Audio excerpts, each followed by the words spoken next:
నమస్కారం. నిన్న ఐజీ గారు DIG and Rajahmundry SP, east Godavari SP press meet చూశాను. చూసిన తర్వాత కొండను తవ్వి ఎలకని పడదాం అనుకున్నారు, కానీ పట్టలేదేమో అనిపించింది. అసలు వాళ్ళు ప్రెస్ మీట్లో ఇన్వెస్టిగేషన్ చేశామని చెప్పి కొత్త విషయాలు ఏమన్నా రిలీజ్ చేశారంటే కొత్త విషయాలు రిలీజ్ చేయలేదు. అన్ని సర్క్యులేట్ అయిన వీడియోలే మళ్ళీ కొత్తగా చూపించారు. అదే వీడియోలు ఇదే పోలీసు ప్రెస్కి ఇచ్చి మా ఎక్స్క్లూజివ్లీ దిస్ టీవీ అని వాళ్ళు వేసుకున్న తర్వాత మళ్ళీ అయ్యే వీడియోలు అన్నీ ఒక చోట చేర్చి ఇచ్చారు. కొత్తగా ఏంటంటే హైదరాబాద్ వీడియోలు వచ్చినాయి. ఏ వీడియోలో కూడా ఆయన ఫేస్ అన్నది ఎక్కడా క్లారిటీ అన్నది రాలేదు. 100% చెప్తున్నాను. నేను చాలా చూశాను. నిన్న ఎందుకు పెట్టలేదంటే నేను జర్నీలో ఉన్నాను ప్రెస్ మీట్ అయ్యే టైంకి.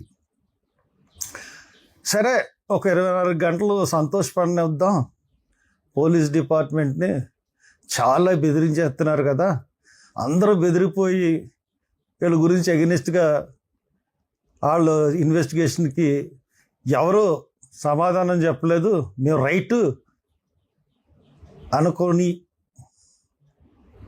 అన్న ఉద్దేశంతో నేను కూడా ఆగాను. ఎందుకంటే నేను అహ్మదాబాద్ వెళ్ళాను. అహ్మదాబాద్ నుంచి హైదరాబాద్లో 2 రోజులు ఉన్నాను. 2 రోజులు ఎక్కడెక్కడ తిరిగానో నా గూగుల్ చెక్ చేసుకుంటే, నా గూగుల్ లొకేషన్ చెక్ చేసుకుంటే పోలీసులకు తెలుస్తుంది నేను హైదరాబాద్లో ఏమేం చేశాను, ఎక్కడెక్కడికి వెళ్ళాను అన్నది తెలుస్తుంది. బట్ వన్ థింగ్ నేను అడుగుతా ఉన్నాను, అసలు విజయవాడ కొవ్వూరు ప్రోగ్రామ్ని ఫిక్స్ చేసింది ఎవరు? అసలు యాక్చువల్ షెడ్యూల్లో ఈ డేట్స్లో ప్రవీణ్ మహారాష్ట్ర పూణే వెళ్ళాలి. అటువంటిది ఆ programme as per the schedule ఇది సడన్గా ఫిక్స్ చేసి విజయవాడ నుంచి కొవ్వూరు నుంచి బలవంతంగా ఆయన్ని ఫోర్స్ చేసి ఎవరు రప్పించారు? ఇది నేను హైదరాబాద్లో తెలుసుకున్న విషయం. ప్రవీణ్ పగడాల ఆయన బండి మీద రావడానికి గల కారణం బండి ఇక్కడికి పెట్టేద్దామన్న ఉద్దేశం కూడా ఉంది. బట్ ఆయన ఫ్రెండ్ ఒక ఆయన మోటార్ సైకిల్ బాగు చేయించుకుంటూ ఉంటుంటే, ఆయన కారు రాజమండ్రిలో ఉండిపోయింది. మోటార్ సైకిల్ బాగు చేయించుకుంటూ ఉంటుంటే వెళ్ళి, హలో మీరు ఇక్కడ ఉన్నారు అంకుల్ అని చెప్పి నా కారు వాడుకోండి అని కారు ఇచ్చేసి, నువ్వెలాగ వెళ్తా అంటే అబ్బాయి వెళ్ళొద్దు బాబు అంత దూరం అంటే, లేదు బండి అక్కడ పెట్టేస్తాను. అంతకుముందు అదే ఆయనకి నువ్వు మహారాష్ట్ర లాస్ట్ టైం మిస్ అయ్యారు కదా, మీరు ఎందుకు రాలేదు, రండి అని చెప్పినైనా సడన్గా ఎందుకు మార్చుకున్నావు బాబు అంటే, వాళ్ళు బలవంతం చేస్తున్నారు అంకుల్ అని చెప్పేసి ఈ సడన్గా ఈ మారిపోయింది. అసలు విజయవాడలో ఎవరు పిలిచారు, కొవ్వూరులో ఎవరు పిలిచారు? అసలు బండి మీద రావడానికి గల కారణం విజయవాడలో మీటింగు, కొవ్వూరులో మీటింగు. అది పోలీసులు ఎక్కడా కూడా డిస్క్లోజ్ చేయలేదు. అసలు విజయవాడ ఎవరు పిలిచారు, కొవ్వూరు ఎవరు పిలిచారు? మీటింగులకు వెళ్తున్నవాడు తాగేసి మీటింగులకు వెళ్తాడా? మీటింగులకు అని చెప్పి వెళ్తున్నవాడు తాగేసి వెళ్తాడా? పోనీ 2 బీర్లు 2 క్వార్టర్లు కొన్నది, అంతే కదా, 950 రూపాయలకు వచ్చేది. ఆఫులు రావు కదా, వస్తే లేకపోతే శాంపిల్ బాటిల్ బండి మీదే ఎక్కడో తాగేశాడు. అసలు మంచినీళ్ళు తాగకుండా హైదరాబాద్ నుంచి రాజమండ్రి వరకు ఎలా ప్రయాణం చేశాడు ఒక వ్యక్తి? ఇంత ఎండలో ఎక్కడ మంచినీళ్ళు బాటిల్ అన్న సబ్జెక్టు ఎక్కడ రాలేదు. మరి పోలీస్ ఇన్వెస్టిగేషన్లో మంచినీళ్ళు తాగకుండా అంత దూరం ప్రయాణం చేయగలదా అన్నది మరి వాళ్ళే చెప్పాలి. అనదర్ థింగ్ ఏంటంటే ఎక్కడ తాగినట్టు ప్రూవ్ లేదు. పోనీ పోస్ట్ మార్టంలో వాళ్ళు చెప్పింది ఏంటంటే పోస్ట్ మార్టంలో ఆనవాళ్ళు ఉన్నాయి. ఈ ముక్క ఎప్పుడు చెప్పాలంటే పోస్ట్ మార్టం అయిన వెంటనే చెప్పాలి.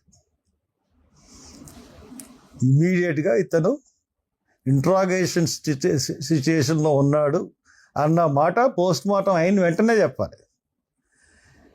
ఈ కథలన్నీ అల్లి మళ్ళీ ఇంకొక ఏంటంటే అంతకుముందు కూడా మార్చిలో ఈయన ఇక్కడ కొన్నాడు అంటే రాజమండ్రిలోనే మందు కొంటాడా, హైదరాబాద్లో ఆయన మందు కొండ.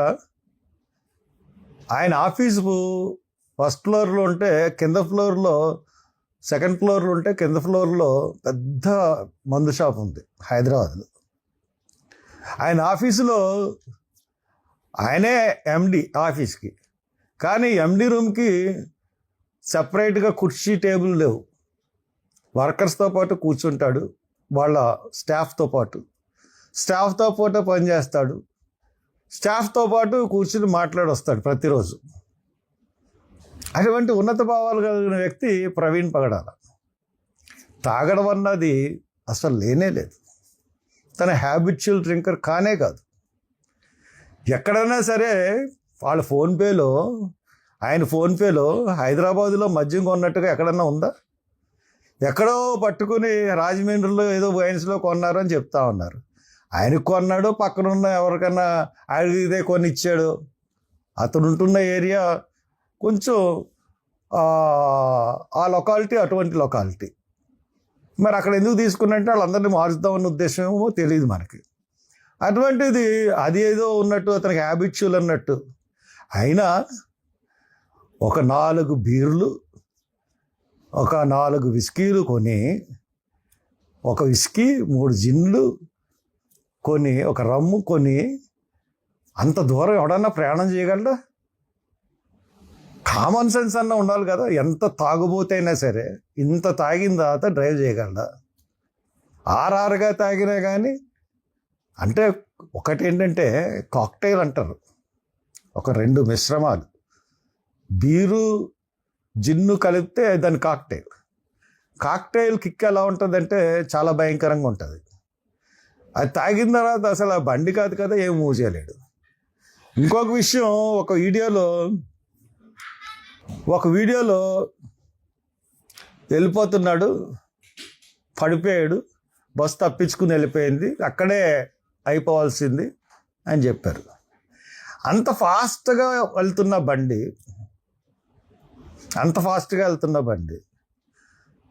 సడన్గా బ్రేక్ వేసి 0 స్పీడ్కి వచ్చిన తర్వాత పడిపోయాడు.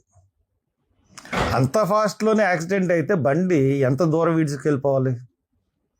అంటే బండి నడిపినవాడు టాప్ మోస్ట్ ఎక్స్పర్ట్. ఎంత టాప్ మోస్ట్ ఎక్స్పర్ట్ అంటే ఆడు బండిని అక్కడ బ్రేక్ వేసి పడేయగలడు. అటువంటి డ్రైవర్ నడిపాడు బండిని.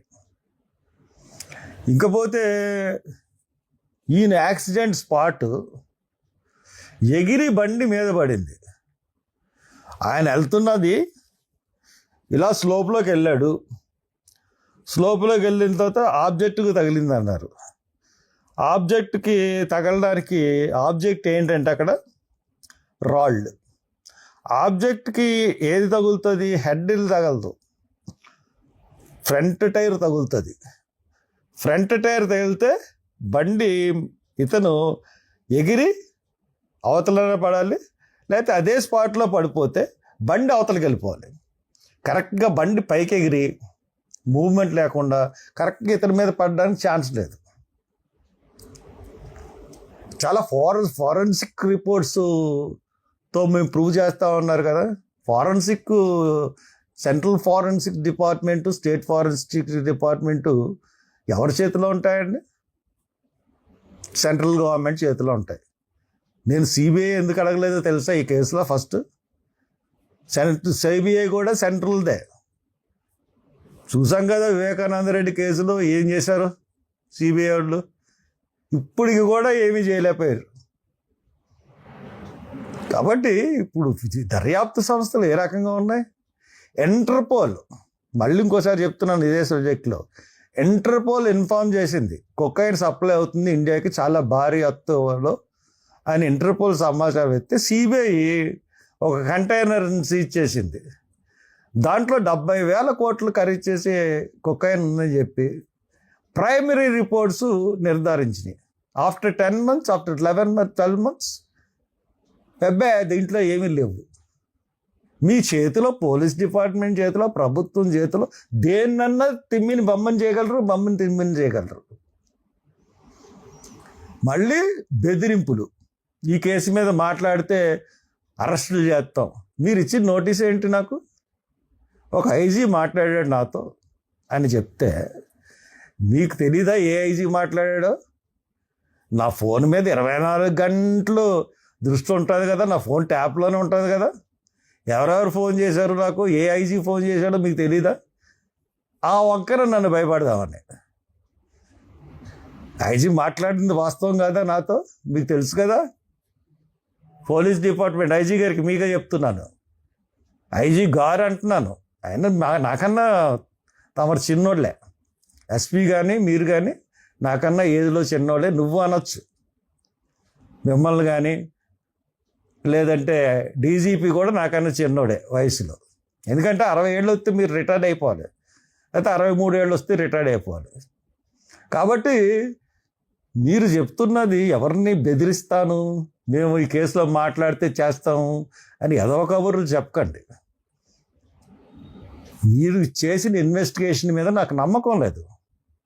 మీరు మొదటి నుంచి కూడా ఈ ఇన్వెస్టిగేషన్ని ఏదో రకంగా యాక్సిడెంట్ కింద చూపించాలనే తాపత్రయపడ్డారు తప్పితే ఇంకో కోణంలో ఇన్వెస్టిగేషన్ మీరు చేయలేదు. అసలు హత్యా కోణం అన్న దృష్టే మీకు రాలేదు. కారణం అంటే మీకున్న పైన నుంచి మీకున్న ఒత్తిడి. 100% చెప్తున్నాను, ఇది highly conspiracy murder. Central government, home department ఆధ్వర్యంలో జరిగిన మర్డర్ ఇది, మామూలు కాదు. వక్ఫ్ బోర్డు అయిపోయింది. క్రిస్టియన్స్ని మా రాహుల్ గాంధీ చెప్పాడు, క్రిస్టియన్స్ని నెక్స్ట్ టార్గెట్. అంటే ఈ విధంగా టార్గెట్ చేస్తారని అనుకోలేదు మేము. అంటే ఫిజికల్గానే చంపడానికి ప్రయత్నిస్తుంది సంఘ పరివార్ కానీ, ఆర్ఎస్ఎస్ కానీ, లేకపోతే బీజేపీ కానీ అని అనుకోలేదు. ఈవీఎంల మీద నిన్న వచ్చింది చూశారు కదా. అమెరికాలో ఈజీగా ఈవీఎంలను హ్యాక్ చేయొచ్చని చెప్తా ఉన్నారు. ఈ రకంగా పవర్లో పెట్టుకుని వ్యవస్థలన్నిటినీ మీ చేతిలో పెట్టుకుని మీరు ఆడిస్తున్న నాటకాలకి మేము కొమ్ము కాస్తామనుకున్నారా? I'm total against this investigation. డెఫినెట్గా నేను రీపోస్ట్ మార్టం చేయిస్తాను. మీకు ఆల్రెడీ నో అబ్జెక్షన్ సర్టిఫికేట్ పెట్టాను. మీరు నో అబ్జెక్షన్ సర్టిఫికేట్ ఇచ్చినా ఎవ్వరు ఇచ్చి దమ్ము లేదు మీకు. ఇస్తే నేను ఇన్వెస్టిగేషన్ చేయిస్తాను. అక్కడ రేవంత్ రెడ్డి ఉన్నాడో పర్లేదు అని అనుకోకండి, ఇంకా పెద్దోళ్ళు ఇన్వాల్వ్ అవుతారు. కాబట్టి మీరు ఇప్పటికైనా తాగేశాడు ఒక అనేసి ఆ అపవాదిని ఆయన మీద తొలగించండి. కొన్ని కుక్కలు వాగుతున్నాయి మీడియాల్లోనూ వాటిల్లోనూ. మొదటి రోజునే చెప్పేశామని. ఎందుకురా మీరు పదవుల గురించి ఎడుతారు? న్యాయంగా ఉండండి. సోటి సోదరుడు చనిపోయాడు. సోదరుడు చనిపోతే గవర్నమెంట్ని, ఇంత మంచి గవర్నమెంట్ లేదని పొగడడం ఏంటి? ఓరిని అమ్మ, పొగడతలకు కూడా హద్దులు ఉండాలి. ఒళ్ళు మర్చిపోయి పొగడేస్తే పార్టీలని ఎవరన్నా మీకు వచ్చేస్తుంది అనుకుంటున్నారా? వాడుకుంటున్నారు మిమ్మల్ని. అన్ని పార్టీ వాళ్ళకి చెప్తున్నాను నేను, అందరికీ చెప్తా ఉన్నాను. ఒక హత్యని యాక్సిడెంట్ కింద నిరూపించడానికి వ్యవస్థలన్నీ కష్టపడిపోయినాయి. కానీ ఇది నేను ఎట్టి పరిస్థితుల్లోనూ నా దగ్గర ఆధారాలు అంటారు. నా దగ్గర ఆధారాలు ఎలాగుంటాయి? ఎవరు ఆధారాలు సమర్పించలేదు. ఆధారాలు సేకరించడం మీ పని, మా పని కాదు. మాకు అనుమానాలు వ్యక్తం చేయడం మా పని. మీరు సేకరించిన ఆధారాల్లో ఇగో ఇది ఉంది, ఇది తప్పు, ఇది రైట్ అని మాట్లాడతాం. చంద్రబాబు నాయుడిని జైల్లో పెట్టారు, అన్యాయంగా పెట్టారు అందరూ అన్నారు, నేను అన్నాను. జగన్ గవర్నమెంట్ ఏమన్నా మీకు అన్యాయంగా పెట్టారంటున్నారు, మీ దగ్గర ఏమైనా ఆధారాలు ఉన్నాయని అడిగిందా గవర్నమెంట్? కాబట్టి ఇటువంటి సొల్లు మాటలు మాట్లాడకండి పోలీస్ డిపార్ట్మెంట్. ఖచ్చితంగా ఈ కేసు ఇన్వెస్టిగేషన్ అన్నది సరిగ్గా జరగలేదు. ఆ ఇంట్లో వాళ్ళు చాలా సాటిస్ఫై అయిపోయారు అంటున్నారు కదా. నాకు తెలుసు అయ్యారో లేదో, ఇంట్లో వాళ్ళు సాటిస్ఫై అయ్యారో లేదో నాకు తెలుసు. వాళ్ళని ఏ రకంగా భయపడుతున్నారో అన్నది కూడా నాకు తెలుసు. అసలు హత్య కేసు అయితే, హత్య కాదు యాక్సిడెంట్ కేసు అయితే అసలు పోలీసులు ఆయన అకౌంట్స్ని సీజ్ చేయాల్సిన అవసరం ఏంటి? ఆయన ల్యాప్టాప్ని, ఐపాడ్ని ఇంట్లో తీసుకెళ్లాల్సిన అవసరం ఏంటి? వాళ్ళకి రక్షణ కల్పించారా? ఏమీ లేకుండా ఇష్టానుసారంగా ఇన్వెస్టిగేషన్ ఇష్టానుసారంగా చేసేసి మళ్ళీ దీని మీద ఎవరన్నా మాట్లాడితే ఏమన్నా రెచ్చగొడుతున్నావా? నా మాటల వల్ల రెచ్చిపోతుంది ఎవరు? నేను ఎవరిని ఆరోపిస్తున్నాను? నేను ఆరోపించింది పోలీస్ డిపార్ట్మెంట్ని, గవర్నమెంట్ని. ఇతర మతస్థులను కానీ ఇతర కులాలను కానీ ఎవరిని నేనే రెచ్చగొట్టి మాటలు లేవు నా దాంట్లో. మీరు చేస్తున్నది తప్పు, మీ ఇన్వెస్టిగేషన్ తప్పు. కరెక్ట్ ఇన్వెస్టిగేషన్ చేయండి. అది హత్యగా ఎవరు చేశారన్నది కనిపెట్టాల్సింది పోయి యాక్సిడెంట్ అని నిరూపించడానికి మొదటి నుంచి ప్రయత్నం. నన్ను బతికినాడారు. సార్ ఇది చూడండి, ఇది యాక్సిడెంట్ ఫస్ట్ డే అని. ఇది కాదు అని చెప్పి బయటకు వచ్చి చెప్పాను. ఇది హత్యని యాక్సిడెంట్ అని చెప్పమంటున్నారు, కాదు అని చెప్పాను. కాబట్టి నన్ను బ్రైబ్ చేయలేరు, నేను నమ్మింది నన్ను కాదని చెప్పించలేరు. నేను నమ్మింది ఖచ్చితంగా చెప్తాను. కాబట్టి ఎవరైతే ప్రవీణ్ పగడాల విషయంలో పోలీసులు దర్యాప్తు సమంజసంగా లేదనుకుంటున్నారో అందరూ కూడా నోరు లేపండి. ఎవ్వరికీ సాటిస్ఫాక్షన్ లేదన్న విషయం నాకు తెలుసు. వాళ్ళు చేస్తున్నది బోటపు ఇన్వెస్టిగేషన్. ఇంతకుముందు రిలీజ్ చేసి అదే వీడియోలు, ఒకసారి ఆ వీడియోలన్నీ బోటకమని ఐజీ చెప్పి మళ్ళీ అయ్యే వీడియోలు తీసుకొచ్చి press meet. This is nonsense press meet, nonsense investigation. But investigation ఏ రకంగా మళ్ళీ ముందుకు తీసుకెళ్తా అన్నది చూద్దిరు కానీ. Thank you.